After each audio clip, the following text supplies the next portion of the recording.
So dear cadets, today I am going to teach you the properties of colloidal solution.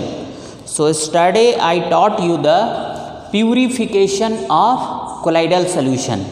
So first was dialysis, second was the electrodialysis, third was the ultrafiltration. So in electrodialysis what was there? I told that for increasing the rate of dialysis, electrodes are fitted. Just try to understand, add two more things there. Actually in electrodialysis, electrodes are fitted, okay. So one is cathode and another one is anode. Try to understand.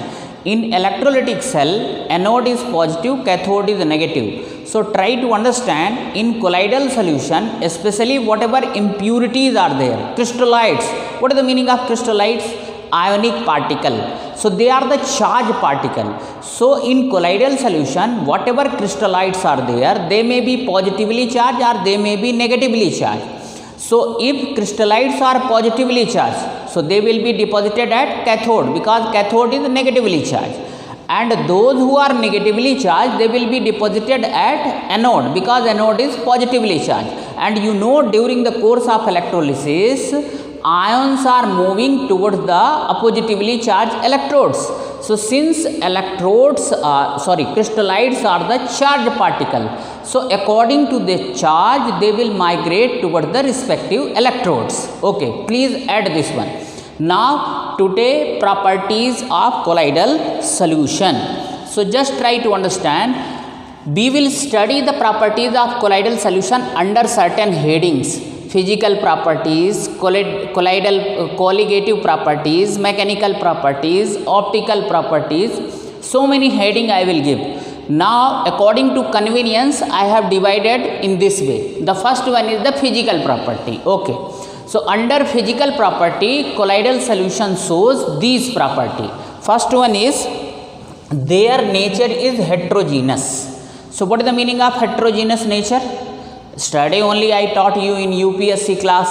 Heterogeneous means there must be a clear-cut boundary of separation between the constituent particles. In colloidal solution, dispersed phase and dispersion medium. These are the two phases by which any colloidal solution is made up of. So in dispersed phase and dispersion medium, there is a clear-cut boundary of separation. Okay. Constituent particle means dispersed phase and dispersion medium particle, they are not distributed uniformly throughout. Some places dispersed phase particles are more, some places dispersion medium particles are more. So that is why colloidal solution are heterogeneous in nature. Second one is they are stable. How can you say that the colloidal solution is stable? So the test of stability can be done in very simple way. You make the colloidal solution and keep it undisturbed for some period of time. After some period of time, if their particle gets settled down at the bottom, it means what is there? They are unstable. In case of colloidal solution, their particle do not settle down. What happened in case of true solution? You have made the sugar solution, salt solution. Even if you keep them for months together, they will not settle down. Same way, colloidal particles, they will also not settle down. Hence, they are stable. But remember, actually the settling down depends upon the size of particle. In case of colloidal solution, the particle size lies between 1 nanometer to 1000 nanometer. So just try to understand. If the colloidal particles are 1 nanometer or 1.2, 1.25, 1.5 nanometer, 1 nanometer to 1000 nanometer range is there. So just see, means if they are the small, so they will show the stability. But as you proceed toward 1000 nanometer, what is there? Their particle size is increasing. So some colloidal solution, they settle down also, but in general they are stable. So just see, always remember, if they are asking the nature means stability of colloidal solution, so you should write that they are stable, because when we keep the solution of colloidal solution undisturbed, so their particle do not settle down. Filterability. So there are two filterability property. If you want to separate them by filter them by using ordinary filter paper, so they cannot be filtered because the pores of ordinary filter paper is large and through which colloidal particle can also pass through. But if you will use ultra filter paper, so they can be filtered, because in ultra filter paper, how you have made the ultra filter paper study only I told you. Just try to understand. Take ordinary filter paper only, but you should dip in the solution of 4% nitrocellulose mixture with ether or alcohol. Do you know what is happening? This nitrocellulose alcohol ether mixture, they will be impregnated. What is the meaning of impregnated?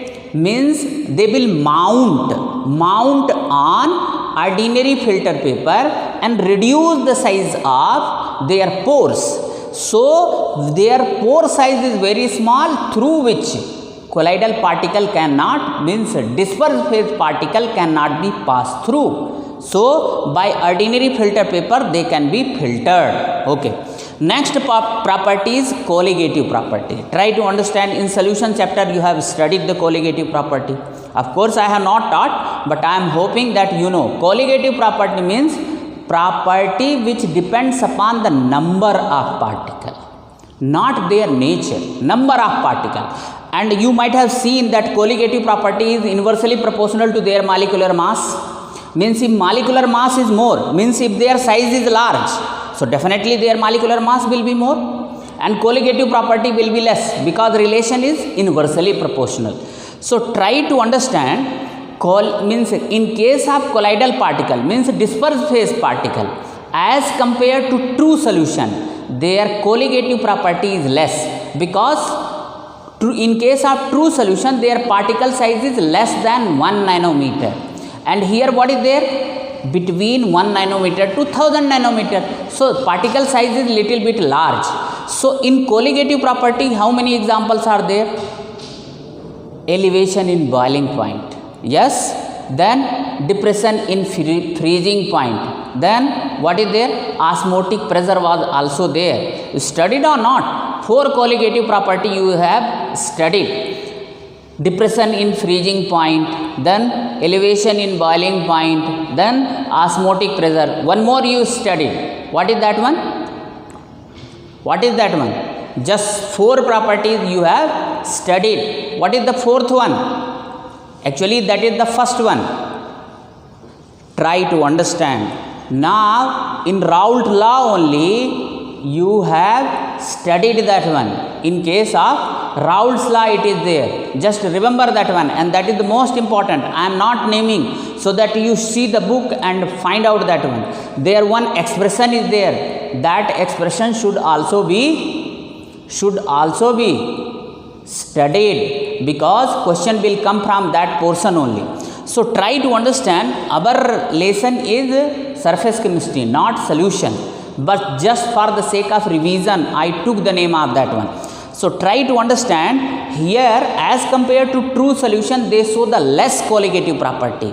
But there is a one colligative property that they show in considerable amount, that is osmotic pressure.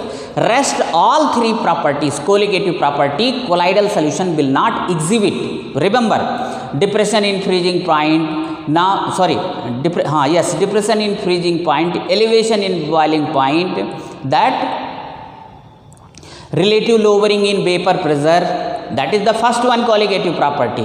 Relative lowering in vapor pressure, elevation in boiling point, depression in freezing point, and osmotic pressure. So they are exhibiting only one. Who is exhibiting? Colloidal particles, colloidal solution. They exhibit only one colligative property. And remember, now pattern of question paper is changed. That is why very clearly I have mentioned here, because in 1 marks question they will ask colligative means colloidal solution, they exhibit only one colligative property, that is the osmotic pressure. Rest 3, that is relative lowering in vapor pressure, elevation in boiling point, depression in freezing point, they are not exhibiting. So that is also over. Third one property is mechanical property. Mechanical property I have divided under 3 heading. First one is the Brownian movement, diffusion, sedimentation. Okay, so just try to understand. First I will tell you the Brownian movement. What is Brownian movement? Just try to understand. Morning, just see, if sunlight is passing through the pores of the windows of your houses, so what is there? In sun rays only, which is passing through pores of windows or holes of windows, then what you will see? There are so many small particles which are moving zigzag. Moving zigzag or not? So Brownian movement is actually discovered by the Robert Brown. Robert Brown. So in the honor of his name, this movement is known as Brownian movement. Actually, what is the Brownian movement? Same way like those particles, colloidal particle also do the zigzag movement inside the colloidal solution. So zigzag motion of colloidal particle is known as Brownian movement. Zigzag motion. Okay, we'll explain also why they exhibit the zigzag motion. And let me explain diffusion and sedimentation, and afterwards I will tell you the explanation of Brownian movement. Why actually colloidal particle exhibit the Brownian movement. So try to understand diffusion. What is the meaning of diffusion? Diffusion is nothing but a migration of Sol particle, means colloidal particle, from higher concentration to lower concentration. So just try to understand. Colloidal particles, they are exhibiting diffusion. Now in case of purification you studied na, colloidal particles are being diffused. Okay, so diffusion they exhibit. Sedimentation. What is the meaning of sedimentation?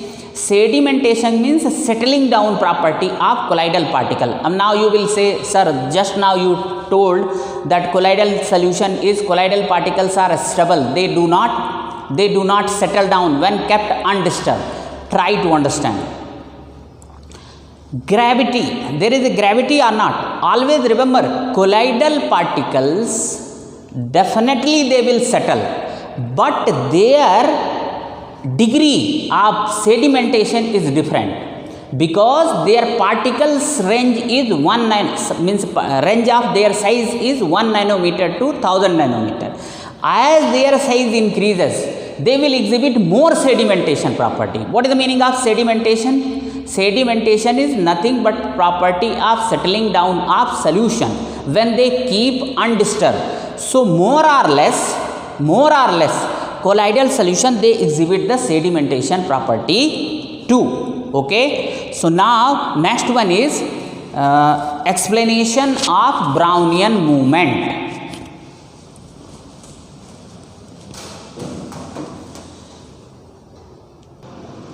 So dear cadets, now explanation of Brownian movement. So just try to understand. Very clearly it is mentioned. Just see. Question arises here. Why do colloidal particles exhibit Brownian movement? So one line answer is there. Due to imbalance bombardment or collision of dispersion medium particle with disperse phase particle. Try to understand. In colloidal solution, disperse phase and dispersion medium both particles are there.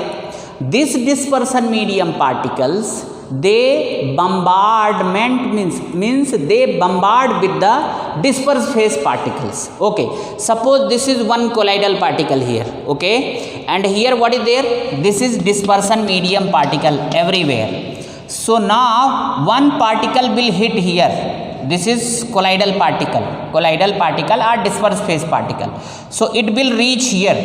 Again one dispersion medium particle will hit or collide with this one. So it will go here. It will come here. It will go here. It may come here. It may come here. It may go there. It may go there. So what is this one? Zigzag motion only. So only one reason is there. Dispersion medium particle imbalance bombardment or collision with the disperse phase particle, resulting into the zigzag motion of colloidal particles. So this is the reason behind the Brownian movement. Now try to understand here.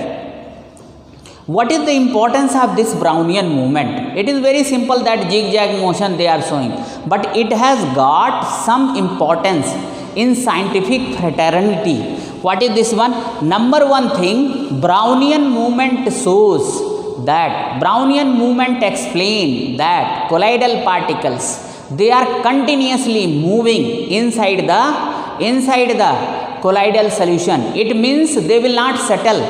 They will not settle down. Ceaseless movement they exhibit. Just like a gaseous particle, gaseous particles are having the ceaseless motion or not? Same way colloidal particles also exhibit the ceaseless motion. Second one important thing, force of gravity is acting on colloidal particle. Who will explain this one? Brownian movement only tells this one, that force of gravity acting on the colloidal particle. Third one is Brownian movement help in the calculation of Avogadro number. And now you can raise the question that, sir, how Avogadro number is related with the colloidal particle? Try to understand. Gas particles have got the ceaseless motion. Same way colloidal particles also have got the ceaseless motion. So in terms of nature, colloidal particles are very much similar with the gaseous particle. So as the gaseous particles are helping in the calculation of Avogadro number or Avogadro constant, colloidal particle can also. And now in the solution chapter, you might have heard about the want of factor, you might have heard. Want of law you might have not heard. Okay, want of factor you know, but want of law says as the gaseous particle exhibit the behavior, same way the particle of dilute solution also exhibit. So the colloidal solution is also one type of solution. Of course it is different from true solution in terms of particle size, but in most of the respect this is also similar with the true solution. Just see how we have classified true solution, colloidal solution and suspension on the basis of particle size only. So try to understand here, the behavior of solute particle of very dilute solution is just similar with the gaseous particle. This is want of law. That is why when you have derived the last year you have derived ideal gas equation. So there this rule was used, and even calculating the molecular mass in terms of osmotic pressure, this law is used. Means whatever law is valid for the gaseous particle, same law is valid for very dilute solution also. In the solution chapter it is very much mentioned. So in this way this is also completed. Now next one is the optical property.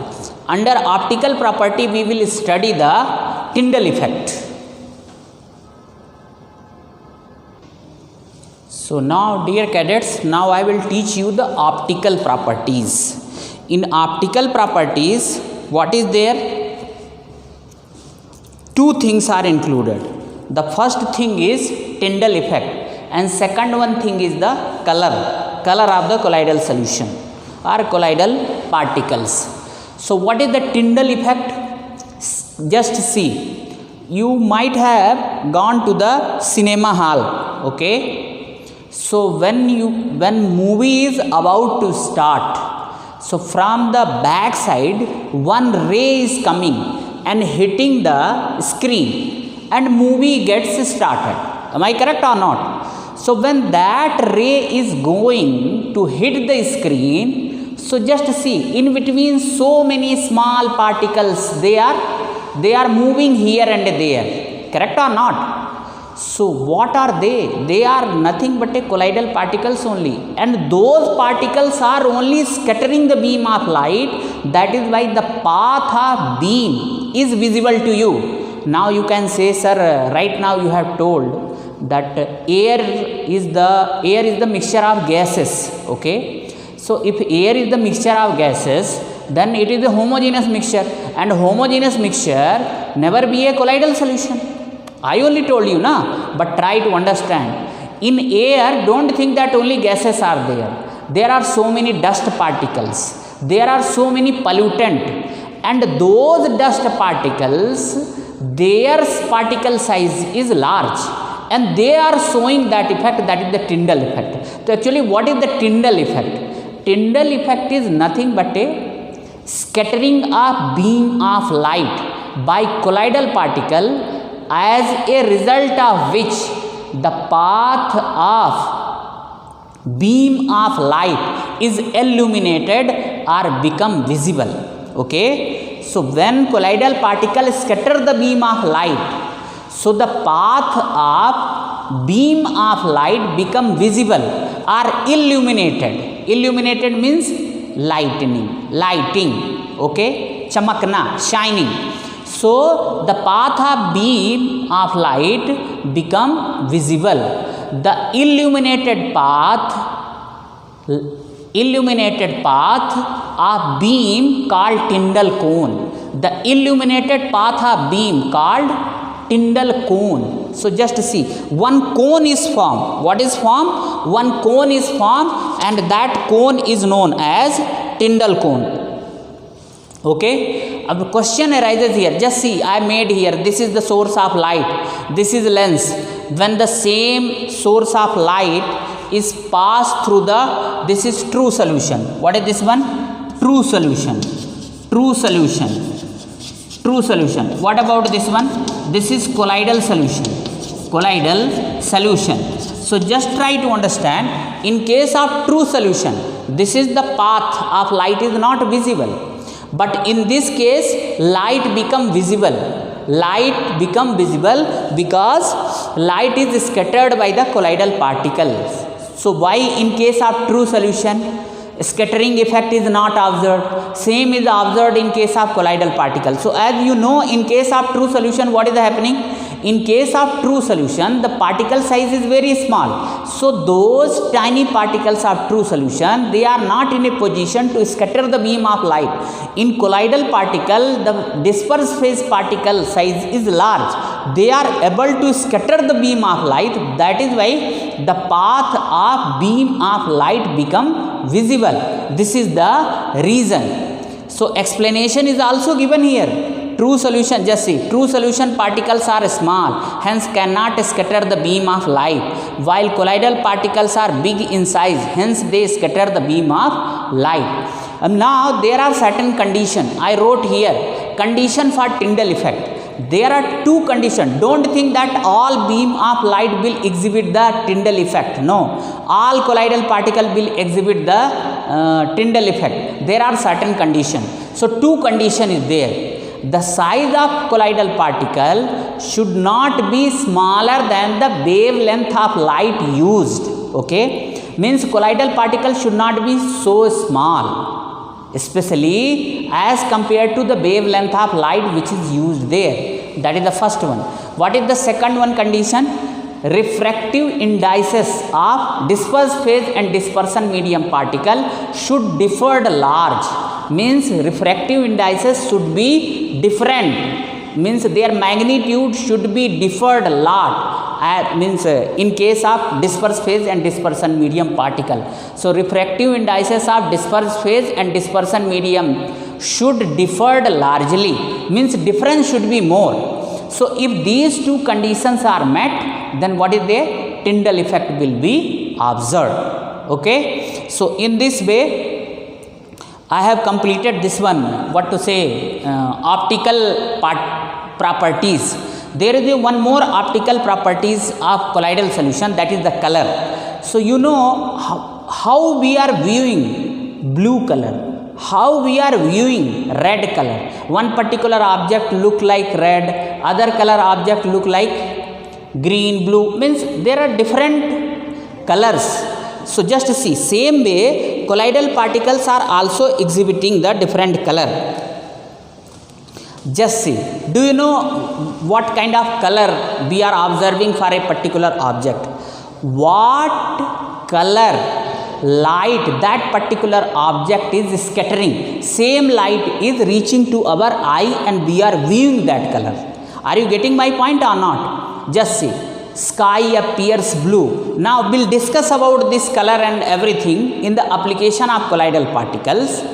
and tomorrow I will teach you the electrical properties. Color I am not taking much here, because in the application one particular question is there, and that case I will teach you the color, but color will also come under the optical properties. So in this way today's duration is over.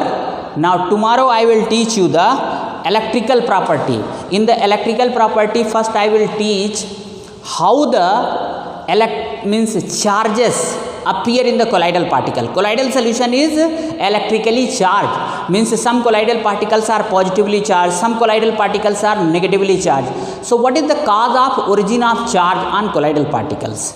And in electrical property two things are there, electroosmosis and electrophoresis. So actually under electrical property I have to teach electrophoresis and electroosmosis. But whenever electricity is there, means anode and cathode should be used. So the colloidal particle has to move either side of the electrode or not. Either they should move toward the cathode or anode. It means they must have charge. If they are not having charge, then how can they move toward the respective electrodes? So that is why first I will teach you the origin of charge on colloidal particles. Till then, thank you.